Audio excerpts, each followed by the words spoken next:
friends. Welcome to the LeggLife podcast. My name is Adam. My name is Sherry. Sherry Beth, what episode is this? 38.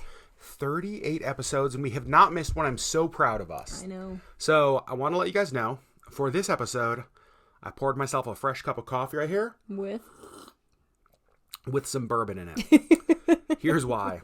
This is a somber topic. Yeah. This isn't going to be a fun, happy one. It's not going to be a fun, happy one, but I think it's an important one. Today, obviously, as this podcast is posting, is September 11th.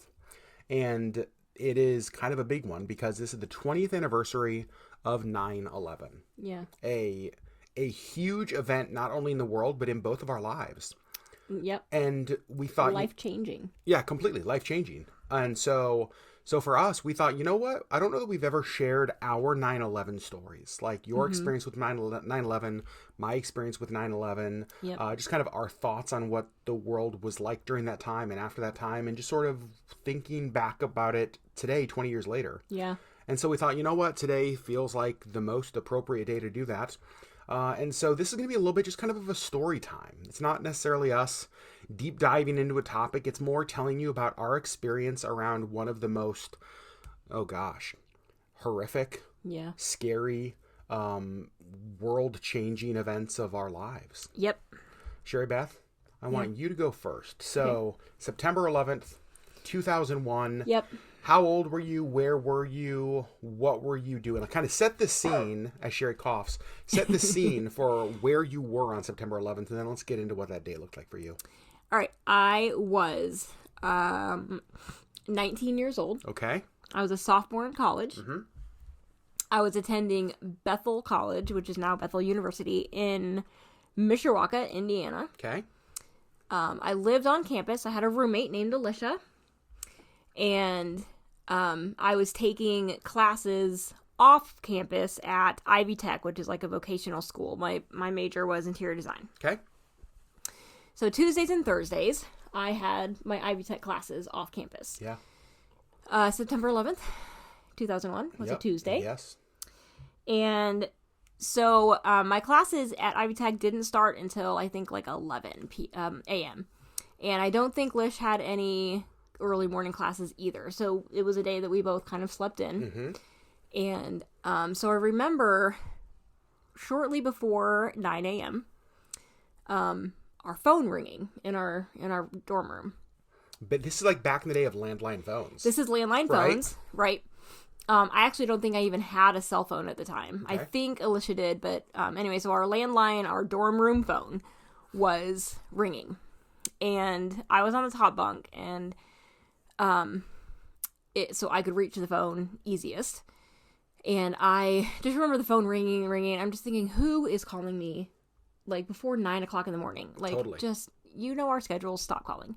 So we kind of just like let it go, and then it kept ringing. And so I finally was just like, oh my gosh. So I just answered the phone, and it was for Alicia. So I like tossed the phone down to her and I said, hey, it's for you. And so she answered it, and I remember kind of like hearing her say, wait, what's happening? What's going on? And she turned on the TV and like went back to bed, like laid back down. And I remember just thinking, why? Like, why? It's 9 o'clock in the morning. Like, turn off the TV. We don't need to be watching any movies. Like, I don't know what this movie is, but it's violent, and I don't think we need to be watching it at 9 o'clock in the morning. Also, I'm trying to sleep. So, we both kind of like dozed, like just kind of went back to sleep. And then we both woke up a little bit after 9, and it was still on. And I just remember like looking at it and just thinking, what is this movie? Like, what are we watching? Yeah. And why did, Alicia's friend call and tell us to turn on the movie, like turn on the TV to the station? So we both kind of like started watching, and then we were like, wait, this is news. This is not a movie. Like, what? Okay, wait, what is happening? And so Bethel College is a Christian liberal arts college. They called all the students. They gathered everybody into the chapel and kind of explained like what was going on, like, everything that we knew so far. And, we're in Mishawaka, Indiana, Podunkville, Indiana. Sure. Like, we have no fear that this is happening, but we're 2 hours away from Chicago. Yeah. And so, we're all kind of thinking like, is Chicago next? Right. Like, they hit New York. Is Chicago, like, what is going on? And by that time, they had hit the Pentagon as well. And so, I was just like, what is going on in our country? And Bethel canceled all classes for that day. Ivy Tech did not, so I still had to go in. Wow. Yep. So I went into class, and our professor was a mess. He had the news on. He was crying, and he had, he's kind of telling us this story. He had designed the lobby. And this is in your interior design class? This is in my interior design class at Ivy Tech. So he had designed the lobby of the building directly across the street from, I forget which one, one of the towers. Like right across the street. And so he, had obviously been there. He knew people in that building. He, he had all kinds of stories about New York, and he had designed that lobby. And so, he was just a mess, like watching the tower fall. Yeah. And he's like, I knew people there. Like I knew people in there. And so we didn't get anything done in class that day. It was just really like consoling Gary. And, it was just, I don't remember if Bethel canceled classes the rest of the week. But I just remember kind of thinking like, I don't know, I felt a little bit removed, I think. Mm-hmm. There was a lot of fear. There was a lot of, is Chicago next? We all had friends in and from Chicago, and, we would just take the train to Chicago. Like, it was just, that was kind of like the default, like, big city. And so we were all kind of scared for Chicago. So there wasn't like a fear for yourself. It wasn't like oh my gosh, is this going to happen here? Nobody's going to target Mishawaka, Indiana. Got it. Okay. But nobody knows that Mishawaka, Indiana exists. But it's just like, I kind of just felt like, I don't know, we were all kind of just, it was just kind of this fear, I think, of what is happening. So we're going to pick up my story now, and then we'll kind of come back and connect both of our stories kind of the rest of that day. Yeah. So I was living with a family. They were letting me stay in their guest room, and they had 3 young boys. 4 young boys? I think 4 boys. Yeah, 4 boys. Hilarious. And I stayed downstairs, kind of near the sort of the game room, kind of the fun room. And remember, we're 4 hours different in Alaska, right? So when this starts happening, it's like 4-ish a.m. Alaska time. Mm-hmm. And 5 a.m. 4 hours difference, 9 a.m. Yeah, and so I just remember one of the boys coming in. So their dad worked night shift. He worked at like a kind of a warehouse stocking facility, and I think that he either called or he came home early once things started to happen kind of in the middle of the night. And I remember one of the boys coming into my room and waking me up, and I didn't know what time it was. I just kind of thought, oh, the boys must be up getting ready for kind of school in the morning, so it must be 6:30, 7:30, that kind of stuff. And so that's sort of what I thought it was. And they turned on the TV, similar situation to yours. They turned on the TV, and I remember kind of in my daze looking at it thinking, I don't know what movie this is. Like I'm not sure what this is that we're watching. It can't be real. Well, I don't even think I thought that. Like it being real was never even a consideration. It was just like, what is this? Right. And as I kind of woke up a little bit and kept watching, there was that realization of this is happening. Like, this is right now. This is the news. This is live. And I'm already a real news junkie, still to this day. And it goes back, I think, honestly, I remember when I was a kid, it was during Desert Storm. And Desert Storm has been kind of called, the first televised war. And I remember watching so much of that on CNN and watching the airstrikes and watching that. And sort of, I've been a kind of a news junkie ever since then. And so I just could not be pulled away from the TV. I was just immersed in it. Mm-hmm. But some of it for me, there's a couple of reasons that I was immersed in it. Number one, not just because it was a news story, but number two, I had been to the World Trade Centers, right? I had gone to the top. I had been in those buildings. Right. I remember going to New York. So I remember like being in that place that you're watching this thing unfold on TV. And then the other thing for me, I just lost my train of thought.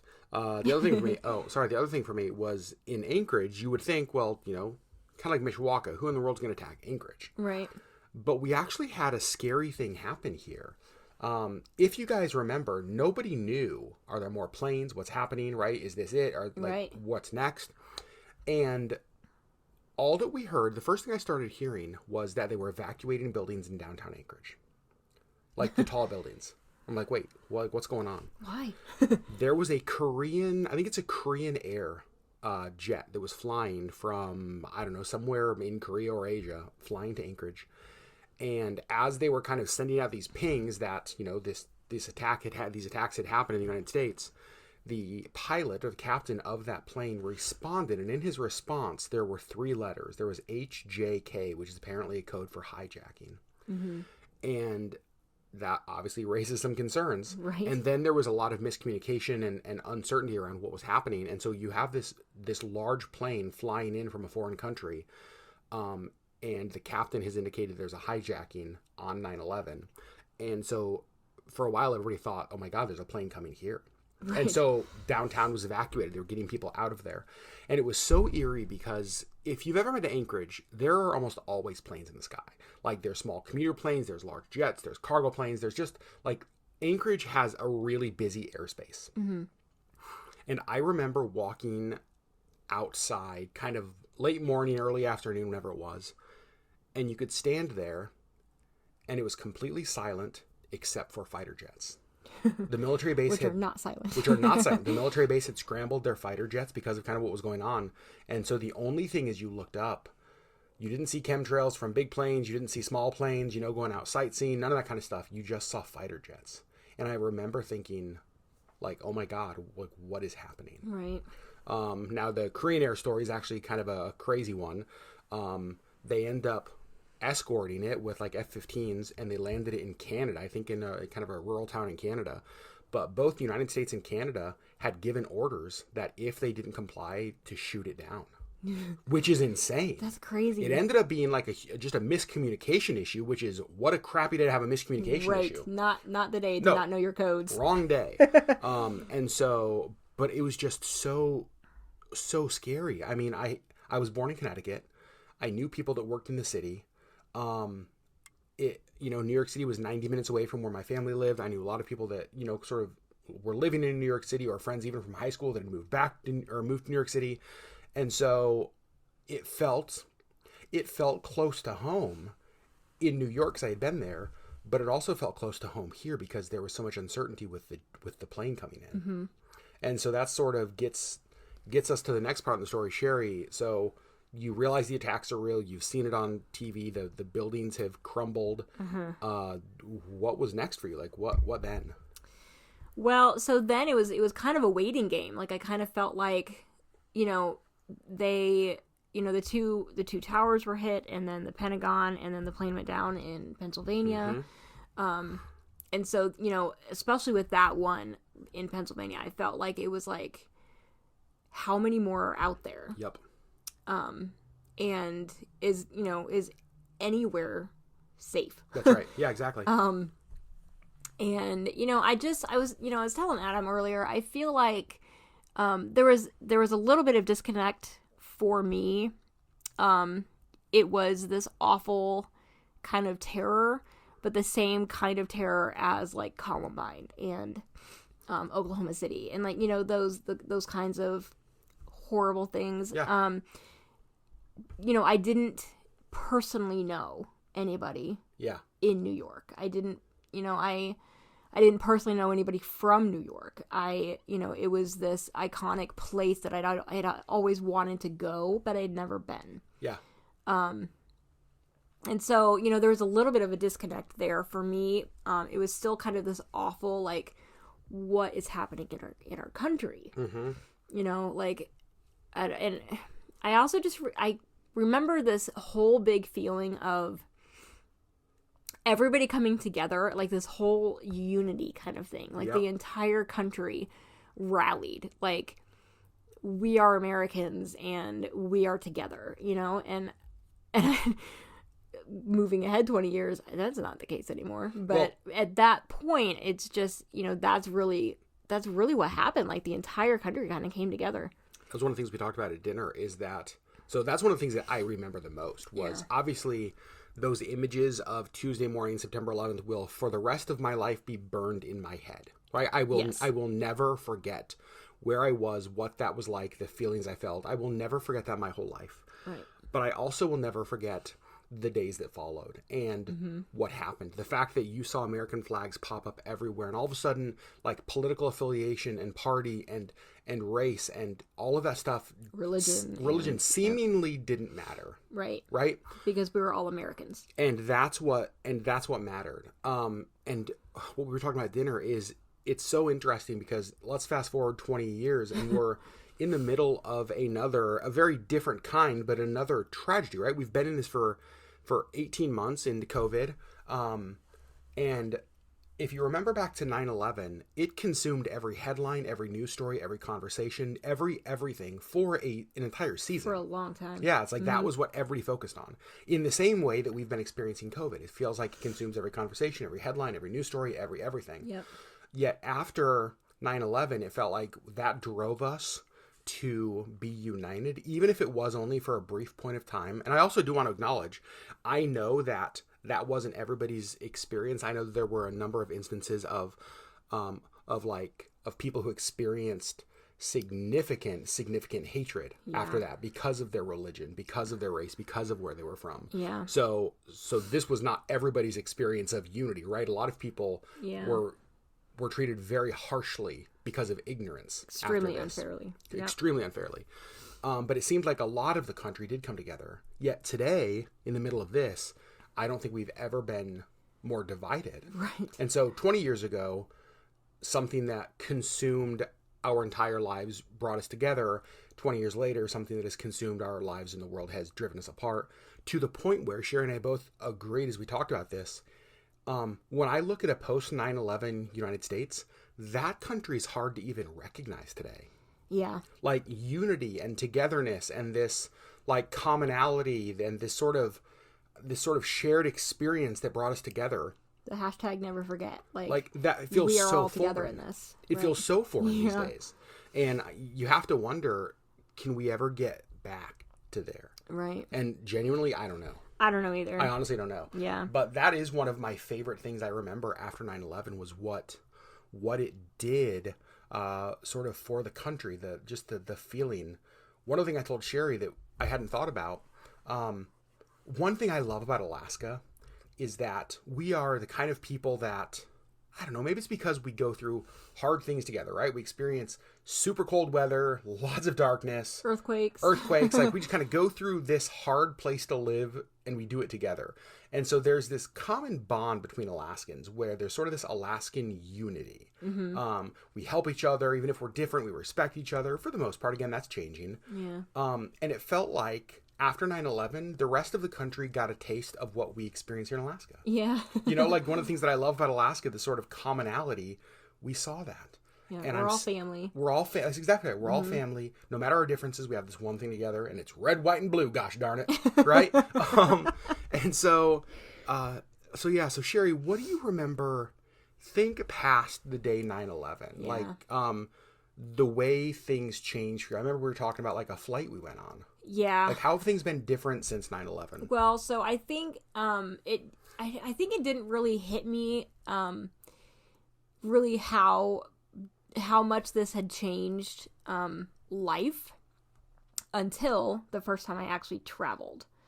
Like, got on an airplane and traveled. Because of how separated you felt in rural Indiana. Yes. And yeah, exactly. So I had gone to Germany in June and July of 2000. Crazy. And my mom, like, walked us to the gate. Like, it was me and our exchange student Joanna, and my mom, like, literally walked us to the gate and stood at the window and, like, waved as the plane went away. Obviously that doesn't happen anymore. No. And even just kind of remembering that is so foreign. I'm like, that was, 21 years ago. Yeah. But 20 years ago, the way that we travel completely changed. And now, you know, it's just like, this is just how it is. Like, you go through security and you can't bring these certain things. And, you know, like, it's just that's sort of just how it is. But, you know, 21 years ago, none of those really were a thing. Yeah, you say goodbye at the curb rather than the gate now. Right. Yep, totally. Yep. So I think that's kind of when it really hit, like, oh, like, this really changed everything, worldwide. Completely. And, yeah, so 5 years later, let's fast forward 5 years to December of 2006. Adam and I are married, and we are, and we are going back to Connecticut to visit family for Christmas. Yep. And it was a wonderful time. It was great. And then we're leaving, and we flew in and out of Boston. Yep. It was just cheaper to fly in and out of Boston, and then drive to Connecticut. And so, we're getting on our flight from Boston to LA. Yeah. And it occurs to us that this is the flight. That's the route. Like, that was the itinerary. Yeah, American Airlines flight, Boston, Los Angeles. Yep, for these planes that flew into the World Trade Centers. And there was the entire flight, honestly, like, just kind of this panic, like, please don't let this happen again. Please don't let this happen again. And this was 5 years later. Yep. And, like, I'm still traumatized. And it you know, and again, like, I had this kind of disconnect. Like, I didn't know anybody from New York. Like, it didn't really feel real to me. But getting on that flight, I was just like, oh my God. Like, oh, I'm not okay with this. I think that's an important thing to remember about trauma in general, though. And I hadn't planned on touching on this. But for you, trauma looked different than me and other people. But for you, like, what brought you back to that place of trauma was the realization it's like, oh my God, we're on this flight. Right. Like, we're on this flight, right? We're on this itinerary that didn't make it, that all these hundreds of people died on. And so 5 years later, on a flight that in a city that you've never been to before, all of a sudden you're brought right back to that place of trauma because of sort of the memory of how traumatic 9/11 was. Right. It's like, oh my God, this is the flight. Yeah. Like, what if? Yeah. And there were a number of times like that. A number of times like that for me. I do remember traveling after 9/11 and just thinking how different it was. I remember, and this was a few years later as well, I was going on a business trip and I was flying on September 11th.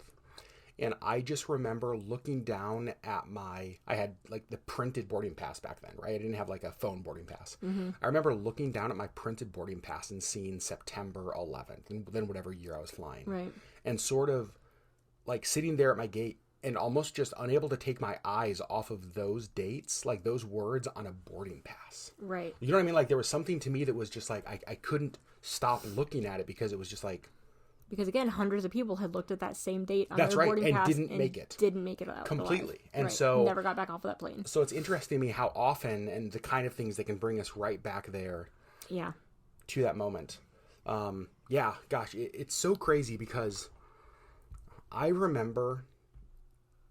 in that season of 9/11, because it was so all-consuming, thinking, I don't know how the world ever goes back to normal after this, right? Like, thinking that because it's so all-consuming, we will always be talking all about this, which obviously isn't the reality. You see that in the middle of it. Yes and no. I mean, I don't know that we actually went back to the normal that we had known. Well, no, we definitely didn't, but it wasn't that long afterward before they could have a nightly news and not talk about 9/11. Yeah. You know what I mean? Mm-hmm. And so, like, there were things that will forever be changed because of 9/11. And by the way, I think that's good that we made some changes. Right. But it got us thinking about COVID. Yeah. Because right now, COVID is also all-consuming. And we were saying, 20 years from now, will we be sitting, having dinner, being like, wait a second, tomorrow's the 20th anniversary of COVID. Like, the first shutdown, the first lockdown. Right. And just kind of something that is so all-consuming now becomes a memory at some point. Right. Right? And life does return to some semblance of normal, even if not completely. Even if it's a new normal. Right. And so, I don't know, you guys, we've been thinking a lot about 9/11. Yeah. I'm a huge, as I mentioned, news junkie, a huge documentary fan, and so I've watched everything, I've read everything, I've spent who knows how many all of the things. All of the things. Yep. I've watched everything I can about it.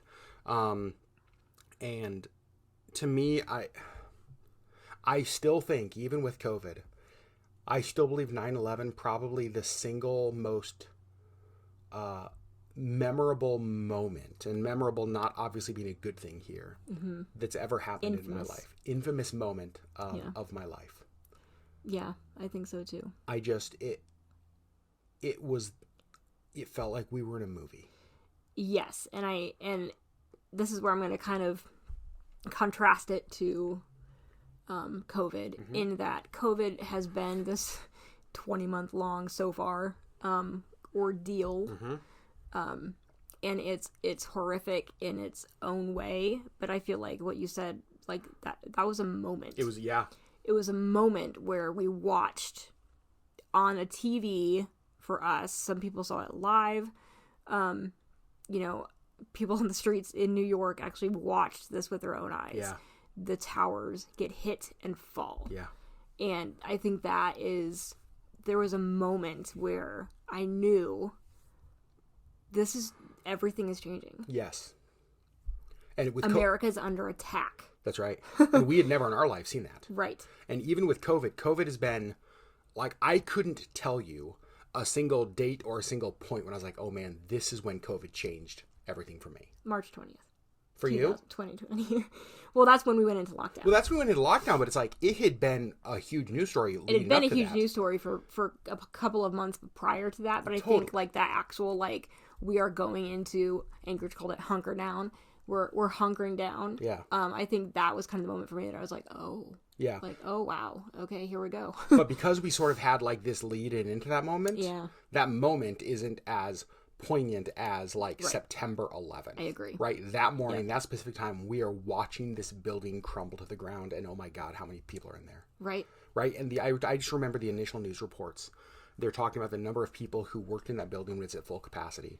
And I'm just thinking like, my God, have mercy. Right. Right? Like, how can this possibly happen? Right. Yeah. So there you go, friends. That's our 9/11 story. That's what. Not uplifting. No, not uplifting at all. But here's the thing. This is one of the things that I'm a firm believer in. I think it's really important to stop and reflect and remember things that are hard like this. Yeah. For a couple of reasons. Number one, when I think about 9/11, I am reminded of the frailty of life. Mm-hmm. I'm reminded of the heroics of people who brought the plane down in rural Pennsylvania. Mm-hmm. I'm reminded of heroes who ran into those Twin Towers and rescued people knowing that they themselves would not make it out. Yeah. I'm reminded of those kind of things. I'm also reminded of sort of the hope of America after that. And even if it seems really far away, I think that's important to remember. We got there once. We got there once. And it may seem like we can never get there again, but I can't give up that hope. Right. Right? I can't let myself believe that can never, ever happen again. Right.